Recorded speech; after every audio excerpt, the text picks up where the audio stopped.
Nicole Bogott is the co-founder of Philia Project and Impact. Nicole is a published author and entrepreneur based in Istanbul. Her work on power and equality has led her to create Philia, which is an international peer coaching platform focused on the various dimensions of empowerment and leadership. Nicole has also created Impact, which is a community-driven solidarity network for social entrepreneurs, launching bottom-up solutions for global impact and a more ethical economy. Welcome, Nicole. Thanks. I hope the connection is working well. Yes? Yeah, we're good. Okay, perfect. Thank you so much for the invitation, Tahia and the amazing team from Istanbul&I. I think it's fantastic what you guys have created. The turnout is also amazing. So I'm very impressed and also grateful to be here and to talk to all of you today. With me also is a colleague of mine who will also speak a bit more in a few minutes, who is also part of the Philia project. But first, I will just give you a brief introduction of what Philia does and also what Impact does. So I have two hats on, and then equally, Grace, when she comes, she will also have two hats on. So bear with us, but it will all become clearer in a second. Let's start with Philia. Philia is a peer-to-peer coaching program. We have developed it in 2016, and we have worked all around the world, we could say. We're present on 4 continents right now. And we basically have developed a method so that our participants can coach each other in order to raise their leadership levels, we could say, right? Like to become better leaders, to become more confident. And this happens in a 3-step process, basically. In the first step, in the Philia program, we focus on powerful you. So there it's all about awareness about yourself, about what you want, what your goals are. And we've developed a progress sheet that you run through every week in a check-in with your friend, right? This is the first part. Second part of Philia is powerful peers. So there you meet with your friend every week and you have a session. I actually had mine today, so I'm in a good mood. And that's really amazing because you have almost like a reset button once a week, you know, where you kind of tune in what happened this week, you know, like, because our lives, all kinds of things happen, good things, bad things, and we somehow have to digest them. And in a lot of places that Philia is also in, there isn't enough support, you know, for people when you look in terms of coaching, when you look in terms of therapy, there isn't always an easy access to these programs. So we have developed Philia as an easy entry for anyone who wants to have support. And the last part of Philia is focusing on communities. And I also really appreciated the previous speaker speaking about how important a community is, and especially when you're new in a place, you want to reach out to people with similar ideas, and this is what Philia provides. And so one of the ways that we support women to connect to each other is through brunches. So also in Istanbul, we have a monthly brunch where we meet and we have a moderated discussion where everybody can share their views on an empowering topic. And Grace is also one of our ambassadors for that. This is basically a way we want to reach equality, because once you have leadership skills, you can participate openly in the dialogue. And so this is basically what Philia does. In the region, we are currently present in Turkey. We are also worked in Qatar, Kuwait, Afghanistan, Pakistan. So just maybe to give you a bit of an idea where we have worked with women. And Impact, maybe also to give you some idea about Impact. Impact is a solidarity network for social entrepreneurs. So once you have gained leadership skills, it's always good to support your community in a in an effective way. And social entrepreneurship is one of those ways that we support, especially through access to networks, resources, and knowledge. We have also worked in collaboration with IOM, for instance, and other organizations that do support migrants and refugees, because their access is oftentimes hindered. And one of the ways that we want to tackle it is through awareness raising. So very similar to Istanbul&I, we have events that we organize, also policy. We were working on policies in the MENA region, but also in Afghanistan for startups, for instance, and SMEs. Research, we are also doing research and trainings. So this is basically the portfolio of impact. Yeah, I'm trying to think a bit of the time. I don't know how much time I have left. So I've covered the umbrella, let's say, of what we do. You've got some time. You've got some time. You've got a minute or two. Okay, perfect. So then in that case, I would actually like to bring in Grace into the discussion, since I basically wanted to give you guys an overview of, tangibly, what are the programs, how do we implement the programs, where do we implement the programs. So now if Grace can unmute herself, I don't know if she's unmuted or if she's already here. We wanted to tell you a little bit more about the branches in Istanbul, also the workshops that we do. And Grace is one of the women that I also very much, she very much fits into the Philia framework, we could say, because she is a woman that takes initiative. She has also been abroad, and she has started the Common Sense Initiative. So Grace, are you there? Grace is here. I'm just going to do a quick introduction of Grace. Grace, it's lovely to have you. Thank you so much for joining us. Grace is the co-founder and current collaborator on the Common Sense Initiative, which is a volunteer citizens initiative formed in July 2019. The aim of this initiative is to support vulnerable refugees and migrants in Turkey. Alongside this, Grace also serves as a senior program specialist with Afghanistan Center for Excellence, which I believe you work remotely and in Afghanistan. And lastly, Grace is also an ambassador and facilitator with Philia since 2018, both in Istanbul and Afghanistan, which is awesome. Absolutely crazy and insane. Thank you for joining us. Thank you so much, Talia. Thank you to all the hosts, and thank you to Nicole for the telling a bit about Philia. So my name is Grace Escamilla, as they said, and I'm the co-founder of the Common Sense Initiative, and I also serve as a Philia ambassador and have worked with Philia in both Afghanistan and here. And then my, let's say, day job also has me working between Kabul and here on development projects. And I do a lot of work with refugees both in Afghanistan and here in Istanbul. I do want to talk about Philia. I want to talk a little bit about Common Sense, but before I get into either of those, I would like to put all of this kind of practical on the groundwork in context. And I think it's helpful to talk about some of the macro issues first. So first I would like to talk about the way that this whole system in which refugees sit is structured. So currently, if we think of all the humans on Earth, we're all people. And the way that the world divides all of humanity is through nations. So there's, I don't know how many, 90-something nations on Earth, and every single individual on the Earth is categorized into one of those nations, right? So we all have our nationalities. And the entire system of refugees or migrants and all of these issues sit within that framework. So we have to understand that. And in order to think about that a little bit more, because sometimes it's hard to think about concepts that we're living in, I think maybe we can talk about an example. So can we just imagine for a second that instead of dividing ourselves by French or German or Syrian or whatever, we divided all the humans on Earth by when they were born, and particularly by the month they were born. So if you were born in January, you're a Januarian.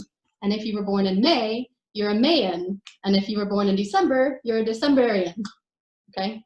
And just like your nationality, no one controls when they were born. There's no choice to be born in January. There's no choice to be born in December. And also, just like your nationality, when you were born has nothing to do with how good of a person you are, how educated you are, your value as a human, and shouldn't have anything to do with your access to human rights. Okay. Now, let's pretend in this month system that the people that were born in January have the best human rights on Earth. Free education through university, free healthcare of the top quality. They live in a place where there's a liberal government and they have human rights. They live in a place where there's no conflict. So they're living a great life. And then let's pretend on the other side that the people who were born in December live in a place where there's very poor quality education and you have to pay for it, where there's very poor quality healthcare and you also have to pay for it, where there's an oppressive or not functional government, and also where there's conflict. Okay? Now, if we had such a system, the people on this call that were born in December, how would you feel about that? How would you feel that because you're born in December, you are to be subjected to living such a life, and your friend who was born in January is going to have all the perks of living a very high quality of life? Would anyone think this is fair? Would anyone think this makes sense? Would anyone think this is a system on which we should structure anything? No, I hope not. However, the reality is that we are living in such a system. We're living in that ridiculous of a system. We live in a system where, through no fault of your own, through no choice of your own, you as a human are categorized into different nation states, which are the categories, and some of those afford you a better life than others. Okay? Now, furthermore, if you are a December person and you suddenly decide, hey, I don't like that I'm a December person and I don't have any of these rights, I want to have January rights. And why can't I? I should have January rights. If that person wants to fight for those January rights, these are their two options. They can try to leave December and move to January, okay? If I'm a migrant. Now, if the January countries, which are the countries in power, approve of their desire to move, if the January countries, the powerful countries, decide that their reason is valuable or their reason is right, then the January countries accept the December into January and they try to live happily ever after. But if the January countries don't approve of December's reason, maybe they don't think their reason is good enough, maybe they don't think they deserve human rights, maybe they don't think there's enough human rights in January for all the Decembers, whatever their reason is, but this January country gets to decide if this December gets human rights or not. And the Decembers who are approved by the Januaries are called refugees. They get this approved status of you have the right to pursue your human rights, like the Januaries. And the Decembers who don't get approved are migrants. They don't have an approved status by these January countries that they can have these rights. So if we think about this framework, which I do a lot, in some ways I feel like the reality that we're living in now should be the past. It should be the dark ages. It shouldn't be the present. And we should be designing a better system, honestly. And all the initiatives that I'm in and that I will talk about today, hopefully, just like all the initiatives you all are in, are not just ways to answer the problems on the ground, but also are ways to try and change the system, right? How do we change the system? We can't just reach to the halls of power and change it like that. Sometimes we have to work from the bottom up. We have to start by taking these small initiatives on the ground, and that's what changes the system. But what I want to make clear is that I don't, at any moment in time, think that I'm doing an initiative on the ground just to do an initiative on the ground. Everything I do is to try and change these systems because I find it ridiculous, unjust, unfair, and insane. I want to make that point. Okay, now moving on to Philia and common sense. So one of the cool things I love about Philia is that, Nicole can add, but my understanding of Philia is that it's a way to change power dynamics. So the Philia idea is that you empower individuals to work in their local communities and to change those dynamics to start to chip away at these halls of power, okay? And same thing with the Common Sense Initiative. So the initiative that I started back in January 2019, we work with migrants and refugees here in Istanbul on whatever. We've done many things. We've dealt with many crises over the past year and a half. We try to be flexible and respond to the needs on the ground. But the point of that is not just to help one refugee get health care, or to inform one migrant of their legal rights, or to assist a migrant to access an NGO who can provide them accommodation. That's not the point. The point is to empower these people at the local level so that we can all be fighting against these systems together, right? So I think that's all that I'm going to say for the time being. I also want to be respectful of time. So yeah, happy to take any questions. Thank you so much. I think we all really enjoyed that. I think it was a nice way to look at it in a fresh kind of perspective. I think that, is Nicole still here? I think we have Nicole still. Yes. Hi. Can we take it to Q&A, or is there anything else you'd like to finish off with? I think, you know, we gave you the Grace gave the big overview. I gave some here. You can join this and there, and we're working together. So if anyone has questions, we're here. I think we do have some questions. Can we ask Begum? I think she had a question. Yes, hello. This isn't actually my question. It came in the chat, but also we're receiving some questions from social media. And once we do, we will make sure to ask them as well. So Rojda has asked, during the period of COVID-19, how has the status of refugee women been affected? And has the risk of violence towards refugee women increased? Okay. Yeah, I think COVID, I would have to see if there's a study generally on refugee women, but there is 100% proof that there has been an increase of violence against women due to COVID-19, where women were forced to, as everybody to home. And if women are staying at home with an abusive partner or with an abusive family member, 100% in any country around the world, there has been an increase of violence and danger against women. That's clear. And that's also why it is so important to have support networks and to have support networks that are close to you, because a lot of times when this happens in our immediate surroundings, depending on if women in this call have an experience with that, they will know how hard it is to talk to someone about it. And if there's no platform for it, even to call like a strange number, a lot of women won't do that. And that's also why within the Philia program, you have, as I explained earlier, a weekly check-in with a very close friend of yours, which provides you with an opportunity to share and to get to a stage of trust where you can even share cases of abuse. Because once one person knows, if it's a friend, they can even help you or guide you or reach out. And I know this also from our community. There's quite a few women that have then started also to reach out to their friends, and then the friends could then help them.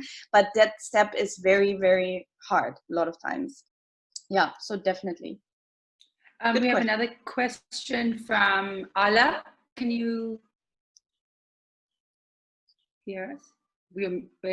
You're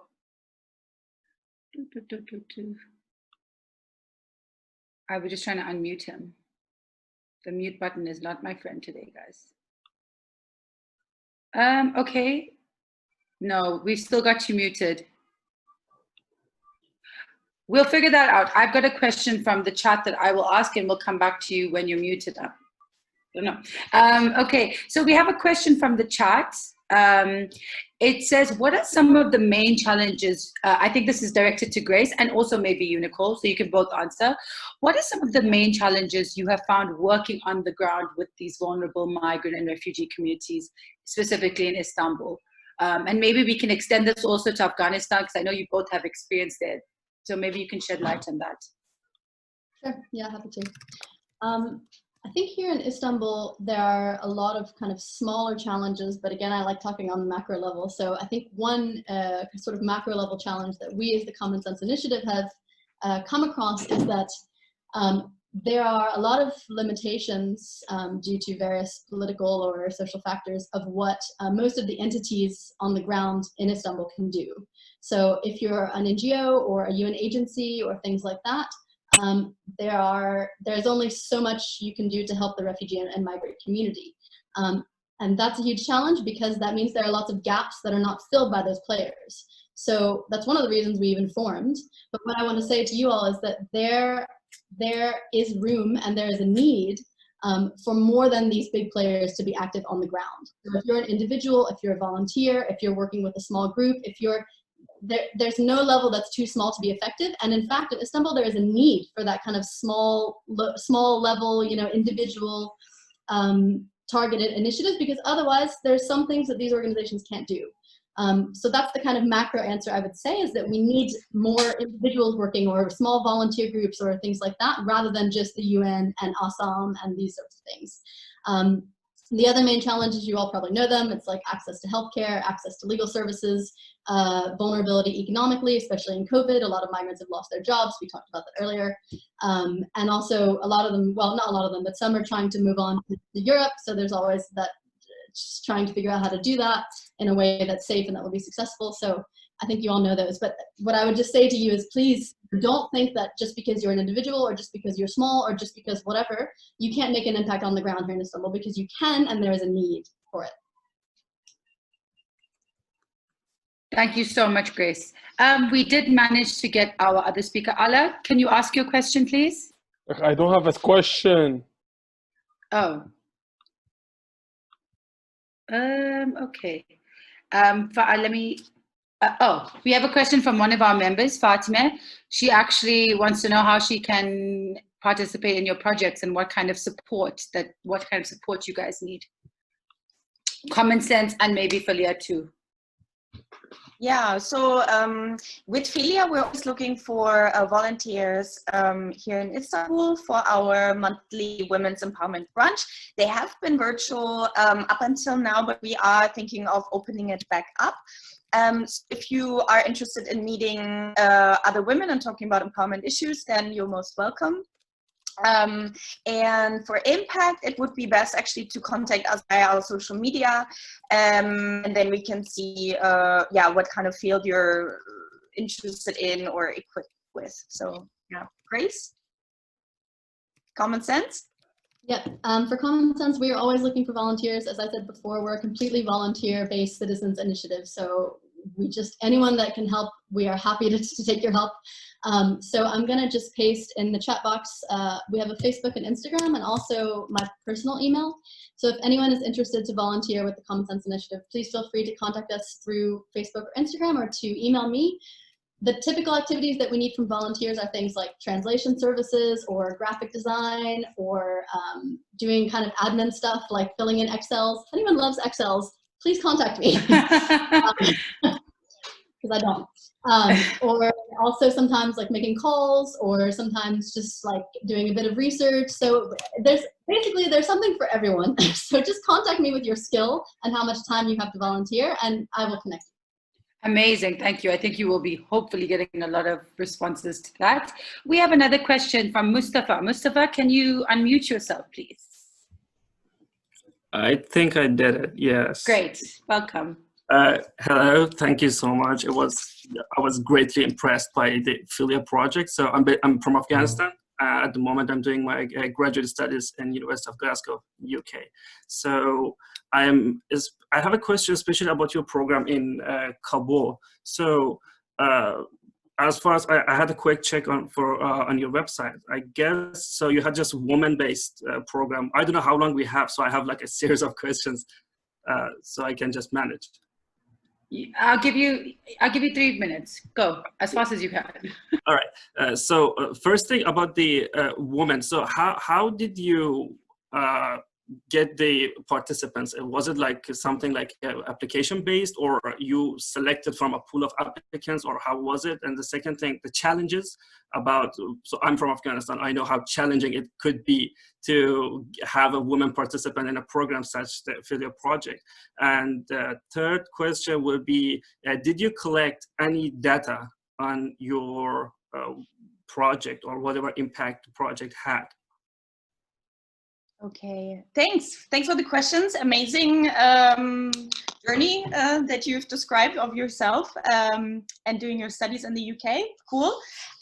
So how did we find the participants? We actually collaborated with organizations on the ground. So in the beginning, when we did workshops, we collaborated with AUAF. That was in 2017, so shortly after there was the attack on the university. So we were actually working with that particular group of women that were affected, let's say, and they were part of the first batch of our program. So these were the female students. On the other hand, we also collaborated with ARES, and they have an incubation program called Startup Valley. It's for mixed. It's a mixed program for entrepreneurs that are female and male, and we did the program for the female entrepreneurs. So we had access also to females. So there are definitely places in Kabul where women, meet and they, have their communities and so on. So that's how we did it, basically. We also have a local facilitator, or a few local facilitators actually, and we also collaborated with the Friedrich Ebert Stiftung.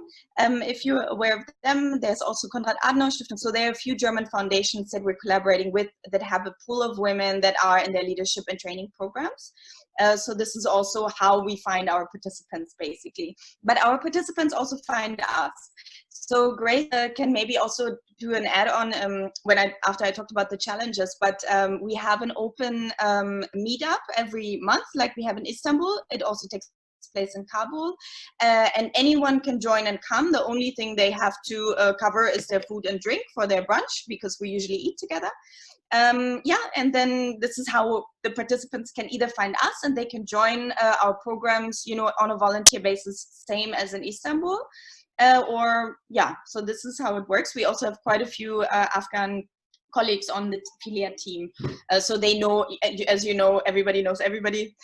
So that's also how we have a good access to the people that would be interested in a program like Philia, right? Because you need to be also interested in these topics. Secondly, challenges. I love the question. There are a number of challenges.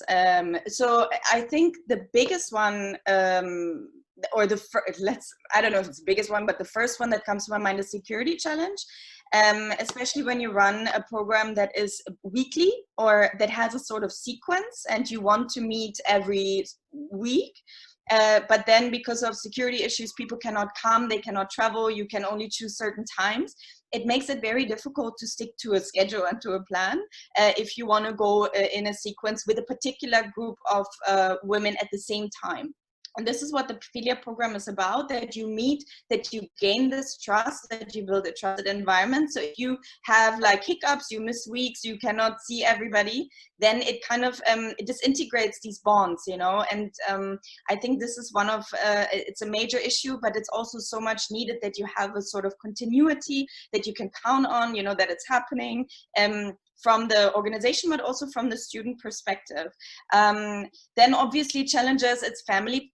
Sometimes, depends on what kind of family you have. Some families are super supportive. I know women in our programs that are very, very supported, but it really depends who your family is. Some people are not very supported, or even, they have to maybe explain themselves, or we have to explain something, which is okay, but sometimes it can be a challenge, but it's also context specific. We also engage, because we understand that it's a more of a conservative environment, and that's also how we adjust our programs. So we do adjust, the way we conduct the programs as well, so that they fit to the cultural context.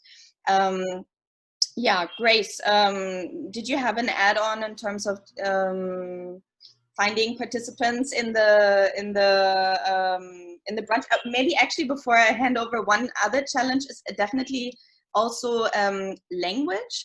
So how we've tackled that is that we kind of leave it open to our Afghan facilitators what language they want to speak. So some women, they want to practice their English, and some women don't feel so comfortable in English. So it's also a question wanting to communicate with the world. Since we're a global program, we want to hear voices from Afghanistan, right? So we want to be able to understand it. At the same time, we also want to give a safe space where women can express themselves in whatever language they like. So we have always someone there who can translate, or we leave it completely in the local language. Yeah. Grace, do you have more add-ons? Yeah, no, I think you covered it quite well. I just have 2 points that I want to make. One challenge that I think you didn't cover is a group of challenges which I would label development level challenges. So that relates to poverty, it relates to logistics, it relates to the roads, it relates to the buildings, it relates to electricity, it relates to internet, all that kind of thing. And I remember actually one brunch that I was co-facilitating in Kabul back in January. It was freezing. The weather was freezing in Kabul. And we were in some kind of cafe, which was, I think, like one of the best cafes we could find to host the brunch. And it was so cold in that room that everyone was wearing their coats and their, like, everything they owned, they were wearing. They had also their, like, gas heater, so as warm as they could make it in that room. And then on top of that, the gas or the wooden heater they were burning was creating more air pollution in the room. So everyone was coughing constantly. We're like breathing in the smoke, the fumes from the heater. We're also freezing. So, and I, for one, hadn't had breakfast. So I was kind of sitting in, you know, my personal hell.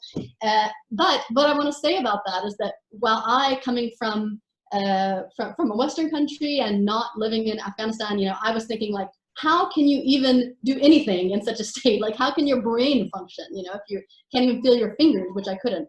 But what I want to say is that the women in that brunch, who were all Afghan except for me, blew me away. They blew me away. Like, I wanted to shut up and just let them have the spotlight, because the ideas they had, the things they were discussing, how realistic they were, how idealistic they were. I mean, and this is what I don't like about categorizing people by nationality, because these women were having the same kind of conversations in Kabul that I'm having in Paris or London or Istanbul or wherever.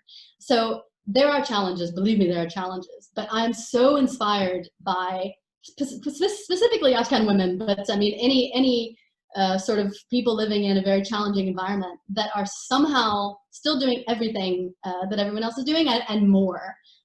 So I just want to say that despite all the challenges, you know, don't think that, oh, there are challenges so we can't do it, or oh, there are challenges so it won't work, or oh, there are challenges so it will be worse than the other version. No, that's not true at all. Sometimes it's even better because of the challenges, because the people that are doing it are stronger, are more resilient, are more perseverant. They've had to work harder to get there. So that has been my experience, you know, working with the Philia project in Afghanistan. And to answer, I forget your name, but the Afghan British, yes. You just had one other question about it being only women. It is focused on women, and typically we only work with women, but we have done at least one event in Kabul with men as well, where we incorporated men. It was a mixed joint brunch. And that event was also really inspiring, because sometimes I, at least, also tend to think that, like, maybe men from Afghanistan are not very gender equal, or they're not very in favor of, you know, women having rights and things like this. But that brunch also blew me away, and not just the women, but the men as well. You know, how open they were and how ready they were to learn what they can do to support women's empowerment. So so we do sometimes do women and men events, and Nicole, you can comment more on that as well, because I think Philia is going to open up a bit more towards that direction. Yeah, to add one point, we also have a specific format where we have different genders meet, but it's always a very sensitive issue, especially it depends how deep you want to go, but you need to really provide a safe space where everybody can freely, openly share. So this is, that's something that we just are very aware of. So we don't do like random meetings, anyone can come, and we have certain rules also how you need to age, so that everybody feels comfortable in a meeting. Because if you just come as you always come, like that's not really how Philia works. It's a very moderated discussion where everybody has the same speaking space, because, you know, in everyday life, if men and women meet, usually the guys will just take all the space and talk. And in Philia, it's not like that. Everybody has an equal space, for instance. So it needs to be a type of man that wants to engage in this equal sharing, equal space and equal time. And yeah, so it's for a certain type of person also.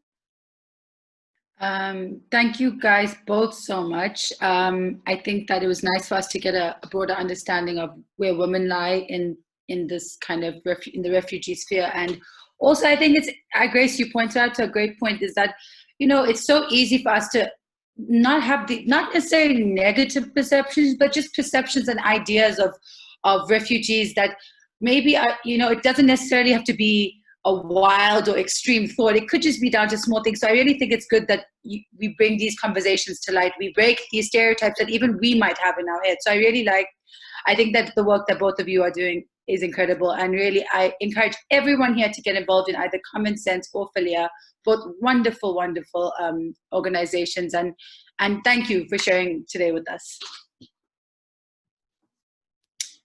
Okay, so we are now at our final speaker for the evening. I know you are all extremely sad, as I am too. I would like to introduce, please excuse me if I say your name wrong, Hrishabh, I think I got it right, Sandilya. After working for a decade in leadership positions at the confluence of education and entrepreneurial worlds in Prague, Yerevan, Bombay, and Karlskrona. My gosh, I can't pronounce that word. Karlskrona. Hrishabh is currently serving as the Director for Partnerships and Development at Project Phoenix, which is a European NGO and social enterprise. I will pass it over to you, Hrishabh. Thank you for joining us. Welcome. Thank you. I hope you can hear me. Thanks, Thea. That was it was really inspiring listening to two speakers before me. I think it's going to be a hard act to follow. Before I start, I'm just going to quickly talk about Project Phoenix because I think it sounds a little bit mysterious. Project Phoenix is a hybrid social enterprise and NGO. We're currently running a pilot project in Cyprus, premised on three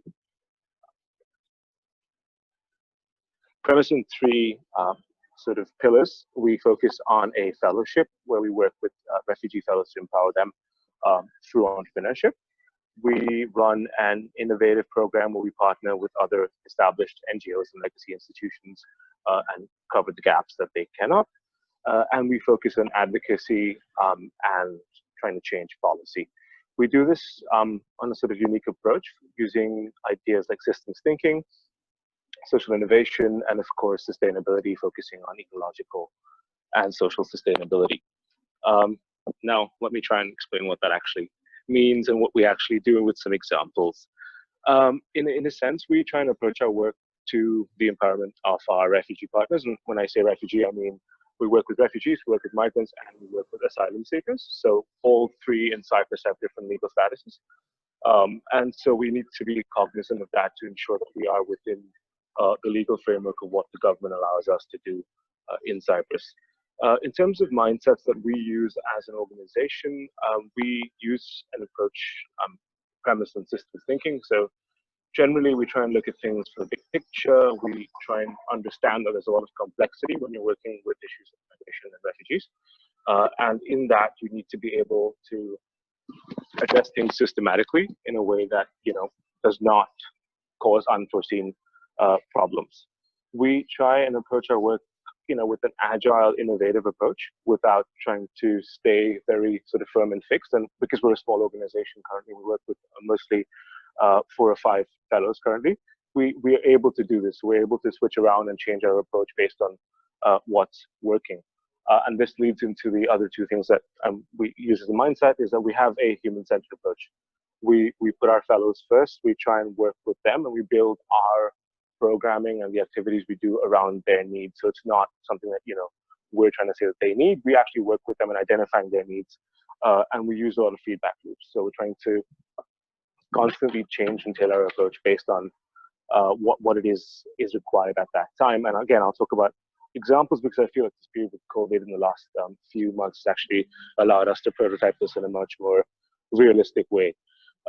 In terms of how we actually interact with our fellows and empower them, we try and work in a non-prescriptive manner. So we're not trying to say, look, we know what it is you want. We're trying to work with them in the sense that we're trying to understand what it is they want. We don't believe that legacy approaches and legacy institutions approaches that one size fits all actually work in an environment. So I guess Project Phoenix's approach is not an approach that can be applied to a lot of people. In a sense, we are limited to working with those who we can and those who we identify. We begin with the needs and skills analysis, and we are basically working with our fellows on the recommendations of our network. So our fellows come to us through a network, through advisors, through mentors. And when we work with them, we try and work with them without a power structure in place. And I think this is what Grace and Nicole were talking about, was about implied power structures. And we try and work without that. We try and work at a stage where we're both the same plane. And of course, that's hard and that's difficult. And we are in positions of privilege, and we fail often. But it is something we try and do, and we are cognizant of. I think this is premised on the fact that we understand that our fellows have agency, and they are hugely, immensely capable human beings. And we don't go in with presumptions on what it is they can do and can't do. And I think with the sort of established programming that takes place in the integration space that's at least in Europe, there's a lot of presumptions on behalf of organizations that work with refugees and migrants, and it's more of a one-size-fits-all approach. So that's one of the issues that we've discovered, that there's a niche for us to go in and work there. In terms of what it is we actually do, so we have a number of services and offerings. We train them sort of with skills training and language training. We mentor them and coach them as well. And we provide business incubation support, so whether that's legal services or accounting services. We try and get them on the right track. And it's not everything that, we don't do it all as Phoenix. What we do is we connect them to our network of mentors and advisors, and make sure that that community aspect, which Nicole and Grace talked about, is also being built simultaneously, because only when the community aspect is there and you're able to interact and sort of understand that you belong, that the actual integration process takes place and people are able to go ahead. Just to give you a couple of examples of what it is we've done in the last couple of months, and this is how I feel like all those different terms I talked about actually come into place. So one of our major partners here is in Cyprus is Caritas, and they are probably the biggest organization working with migrants, and they serve a lot of people. And with COVID, there was everywhere across the world lockdowns, and with the lockdowns, their language classes that they were providing language classes to a whole bunch of people had stopped. So suddenly you had a large bunch of newly arrived migrants in Cyprus, most of them from West Africa, who didn't have access to language, and they didn't speak enough English in some ways to even interact with the authorities. So this was a huge issue, especially at a time when you've got a global pandemic, communication is a problem. So we actually, I'm quite proud of this. We came up with quite a unique approach. We ended up using a low-tech approach, using Zoom and Google Meet, and we ended up finding faculty and English language professionals in India and connected them with the migrant community in Cyprus. And this is not just Nicosia where I'm based, but also in Larnaca and Limassol across the country. And we ended up setting up an online English language class. And this is basically all done on the fly as we went along. And this is sort of social innovation at its best. Like, we were working with them, trying to figure out what worked, what didn't work, and of course, we had issues with internet, 3G connections, 4G connections, some didn't have fast enough internet. So we had to figure out different ways. And I think this taught us a lot of, how we can help, how we could help. And sometimes it's not about the most complicated business incubation services you can provide. It's the simple stuff like language classes in the times of pandemic was an equally impactful service that we provided. Another thing that we do is we also partner with other NGOs or either legacy institutions and help them fill gaps that they can't. So currently, one of the projects that I've been working on and actually was filming a video for today is something called Zero Food Waste Cyprus. And what we do is we collect vegetables after the Saturday market, the open air market in Nicosia, put them in the back of cars and take them to the migrant center and redistribute vegetables to people in need. Today, for example, we gave out well over 200 kilos. And how we partner with Zero Food Waste was to help them develop their program, partner with them for funding, partner with them on developing their branding and helping them work on organizational development as well, but also increase their reach and access as we expand the program across the country. So that's basically what it is we do in that sense. We're trying to, of course, do different things, but I think to sum it up, I would say that we're small and we're intentionally small. We're not trying to do too much. I think that's something we don't want to become, and we feel like by being this size and running a few other pilot programs across the region, we do actually want to look at working in Turkey and try and create more of the sort of hub and spoke model, more Project Phoenix pilot programs all over Southern Europe and the Middle East, and see where we can go from there. And premised on this idea of using systems thinking, using a non-prescriptive approach, using social innovation, and using sustainability, because the food waste project is a good example of this. It's about repurposing food and not letting things get wasted, and sort of going after a lot of the other issues as well through this approach. I'll leave it for there. I'm happy to take any questions if there are any. Thank you. Thank you so much. I think that there's a lot of questions basically around the geographics. So I don't think people know a lot of information about the situation in Cyprus. I think I'm going to ask Begum to ask a question. Yes, we received another question from social media, and that is what social services are available for refugees in Cyprus? And if you could clarify whether your work pertains to the Turkish side of Cyprus or generally Cyprus as a whole, because that's also a question. Thank you. No, so right now we're currently in the Republic, so in the Greek part of Cyprus. We're actually trying to work on the other side, but it's much harder to work on the other side because there are certain legal issues around the legal status of refugees in the Turkish Republic, and in some ways they're not recognized, so it's much harder for us to work there. But we have established partnerships now, and we believe that the food waste angle is actually a really good angle for us to go in on the other side and try and reduce the food waste there. And there's a huge migration issue there as well. There's a lot of people who've entered the other side and not able to cross over with their goal trying to enter the EU, and that is a major problem which a lot of people are not addressing. In terms of social services, so that's a little bit of a difficult question. Cyprus, if you ask the politicians here, on the Greek side at least, they will tell you that Cyprus has the highest number of applications for asylum per capita in the European Union, and this is a recent phenomenon. So essentially, people come in, they apply for asylum. There is a huge delay in the processing right now, and they're just trying to make things go faster. But right now, in fact, people are actually being interviewed from cases that have been filed 2 or 3 years ago. So it's actually a 2 or 3 year wait to have your interview to understand whether you're actually going to be given status. And of course, like it is in a lot of the other countries in the European Union, most cases are rejected and people are sent back. And while people are waiting for their refugee interview status or for the interviews, they are given a certain stipend to cover their living costs, and this is in the form of food coupons mostly, but also they get a small amount of money for rent. I would say this is approximately around 300 euros a month, which is actually not a lot because Cyprus is a surprisingly expensive country, and it's difficult to get by with this money. Thank you so much for that answer. We had another question. I don't know if it's kind of a repetition maybe, but maybe it isn't. So we were asked, what are some of the unique challenges you face working with refugees specifically in Cyprus? So if there's anything else maybe, if not, we can skip it, I guess. Yeah, I think for me the most unique challenge that I face so far is just because the system of interviews takes so long that a lot of the people we're working with are actually, or people who apply to be fellows are asylum seekers, and we're legally they can't be entrepreneurs.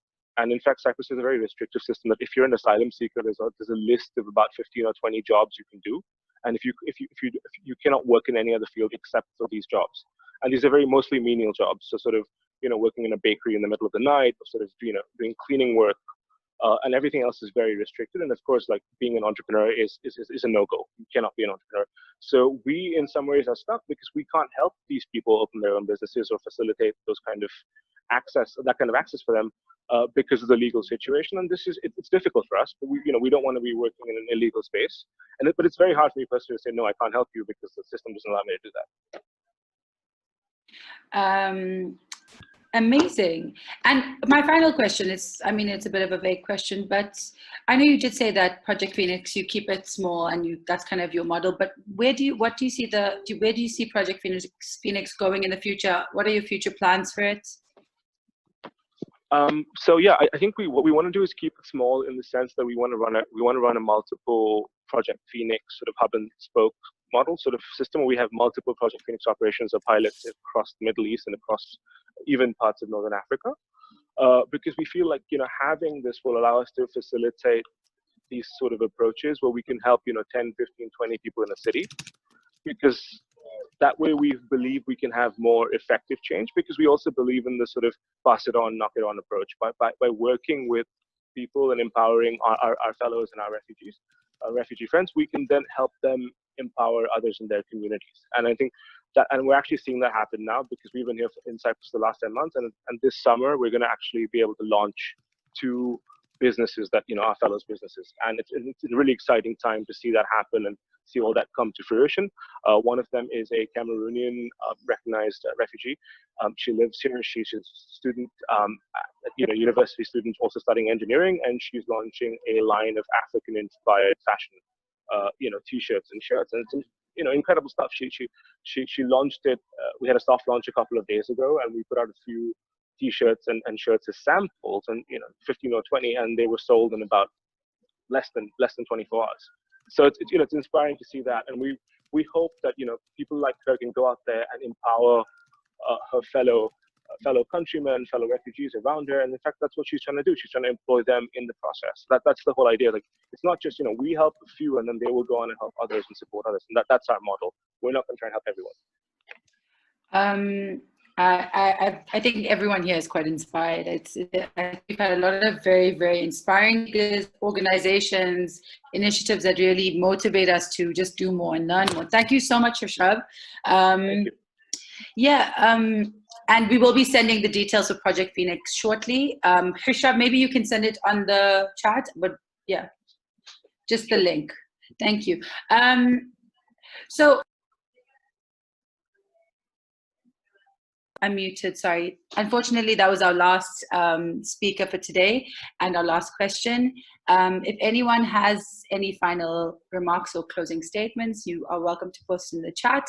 But from our side, I hope that this gave you an opportunity to see different aspects of the global climate regarding refugees, from entrepreneurs, and also from people who are working in this environment. And I think the one thing that we can maybe take away from all of this is listen more, work together. And I think it's just about tolerance. And I think that's something that we are becoming, we are valuing less, considering our political climate and the people who are leading our world. So I think that there's a lot of work to be done, but stronger together. I'm going to pass you on to Begum, who is going to give you a small bit of information, and then we will be concluding. Begum? Yes. As Tahir mentioned in the previous break, we will be having more events during this week under the banner of Refugee Awareness Week. We had a great discussion today and we heard from amazing speakers, but we would also like to hear from you and have more fruitful discussions. So we will have an event like Chai Talks, where you will be able to be in small groups and discuss the theme, and our project manager Bogott is also here. And other than that, we will have a film club, a poetry club, book club, where we will cover the same issues with different forms of media. And also on our social media, on Facebook, Instagram, Twitter, LinkedIn, YouTube, we will be posting content too. We'll be giving suggestions from our project managers about which books that you can read and which movies you can watch to be more informed. So let's keep the discussion going. Thank you so much for everyone for attending. Please keep spreading the word, keep the discussions open, and please come and visit us when we do open again. Istanbul&I, follow us on social media, and thank you. Have a wonderful Saturday.